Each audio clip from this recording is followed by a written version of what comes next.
ದರ್ಶನ್ ಗ್ಯಾಂಗ್ನಿಂದ ರೇಣುಕಾಸ್ವಾಮಿ ಹತ್ಯೆ ಪ್ರಕರಣಕ್ಕೆ ಸಂಬಂಧಪಟ್ಟಂತೆ ಒಂದಿಷ್ಟು ಅಪ್ಡೇಟ್ಸ್ಗಳು ಬರ್ತಾ ಇದೆ. ಈಗಾಗಲೇ ತನಿಖೆ ಚುರುಕೊಡ್ತಾ ಇದೆ. ಆದರೆ ತನಿಖೆ ಚುರುಕುಗೊಳ್ತಾ ಇದ್ರು ಕೂಡ ತಂಡಕ್ಕೆ ಒಂದಿಷ್ಟು ಆರ್ಥಿಕ ಸಂಕಷ್ಟ ಎದುರಾದಂತೆ ಕಾಣಿಸ್ತಾ ಇದೆ. ಅಫ್ಕೋರ್ಸ್ ಕೆಲವೊಂದು ತನಿಖೆ ಮಾಡುವಂಥ ಸಂದರ್ಭದಲ್ಲಿ ಹಣದ ಅವಶ್ಯಕತೆ ಇರುತ್ತೆ. ಆದರೆ ಸರ್ಕಾರ ಅಂದಮೇಲೆ ಇಲಾಖೆ ಮೇಲೆ ಸಹಜವಾಗಿ ಕೆಲವೊಂದಿಷ್ಟು ತುರ್ತಾಗಿ ಹಣ ಬಿಡುಗಡೆ ಆಗಲ್ಲ. ಹೀಗಾಗಿ ಈಗ ತನಿಖಾ ತಂಡದ ಅಧಿಕಾರಿಗಳೇ ಅವರ ಸ್ವಂತ ಖರ್ಚಿನಿಂದ ಈ ಹಣವನ್ನು ಉಪಯೋಗಿಸ್ಕೋತಾ ಇದ್ದಾರೆ. ಇನ್ಫ್ಯಾಕ್ಟ್ ಹಾರ್ಡ್ ಡಿಸ್ಕ್ ಇರ್ಬೋದು ಅಥವಾ ಅದಕ್ಕೆ ಉಪಕರಣಗಳನ್ನ ಖರೀದಿ ಮಾಡುವಂಥದ್ದು ಇರ್ಬೋದು, ಮಹಜರ್ ಪ್ರಕ್ರಿಯೆಗೆ ಟ್ರಾವೆಲ್ ವಿಚಾರ ಇರ್ಬೋದು, ಇದೆಲ್ಲವೂ ಕೂಡ ಚಿತ್ರದುರ್ಗ ಸೇರಿದಂತೆ ಬೇರೆ ಕಡೆ ಓಡಾಟಕ್ಕೂ ಕೂಡ ಸ್ವಂತ ಖರ್ಚಿನಲ್ಲೇ ಈಗ ಎಲ್ಲವನ್ನು ಕೂಡ ತನಿಖೆ ಮಾಡ್ತಾ ಇದ್ದಾರೆ ಅನ್ನುವಂಥ ಮಾಹಿತಿ ಲಭ್ಯವಾಗ್ತದೆ. ಹೀಗಾಗಿ ಇಲಾಖೆಯಿಂದ ಭರಪೂರ ಹಣ ಸಿಗ್ತಾ ಇದೆಯಾ ಅಥವಾ ಇನ್ನಷ್ಟು ಡಿಲೇ ಆಗ್ತಾ ಇದೆಯಾ ಅನ್ನೋದು ಸಹಜವಾಗಿ ಚರ್ಚೆ. ಇದಕ್ಕೆ ಸಂಬಂಧಪಟ್ಟಂತೆ ಈಗಾಗಲೇ ಹಿರಿಯ ಅಧಿಕಾರಿಗಳು ಸರ್ಕಾರಕ್ಕೆ ಪತ್ರವನ್ನು ಕೂಡ ಬರೆದಿದ್ದು ತಗುಲದ ವೆಚ್ಚದ ಬಿಲ್ ಮಂಜೂರು ಮಾಡುವಂತೆ ಪತ್ರವನ್ನು ಬರೆದಿದ್ದಾರೆ. ಅಂದರೆ ಈಗಾಗಲೇ ನಾವು ಓಡಾಟವನ್ನು ಏನು ಮಾಡಿದ್ದೀವಿ, ಸ್ವಂತ ಖರ್ಚಿನಿಂದ ಹಣ ಹಾಕಿ ಓಡಾಟವನ್ನು ಮಾಡಿದ್ದೀವಿ, ತನಿಖೆಯನ್ನು ನಡೆಸ್ತಾ ಇದ್ದೀವಿ. ಹೀಗಾಗಿ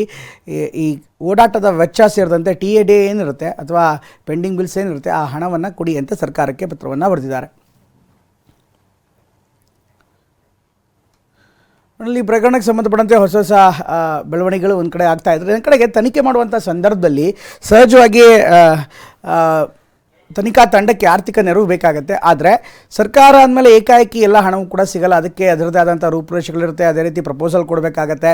ಇಂಥ ಒಂದು ಸಂದರ್ಭದಲ್ಲಿ ಪೊಲೀಸರು ಕೂಡ ವೇಟ್ ಮಾಡ್ತಾ ಇರೋದಕ್ಕಾಗಲ್ಲ. ಹೀಗಾಗಿ ಅವ್ರ ಸ್ವಂತ ಖರ್ಚಿನಿಂದಲೇ ಈಗ ತನಿಖೆಯನ್ನು ಮಾಡಿದ್ದಾರೆ. ಹೀಗಾಗಿ ಆ ತನಿಖೆ ಮಾಡುವಂಥ ಸಂದರ್ಭದಲ್ಲಿ ಏನು ವೆಚ್ಚ ಆಗಿದೆ ಆ ವೆಚ್ಚದ ಬಿಲ್ಲನ್ನು ಕೊಡಿ ಅಂತ ತನಿಖಾ ತಂಡ ಹಿರಿಯ ಅಧಿಕಾರಿಗಳ ಮೂಲಕ ಸರ್ಕಾರಕ್ಕೆ ಒಂದು ಪತ್ರ ಬರೆದಿದೆ.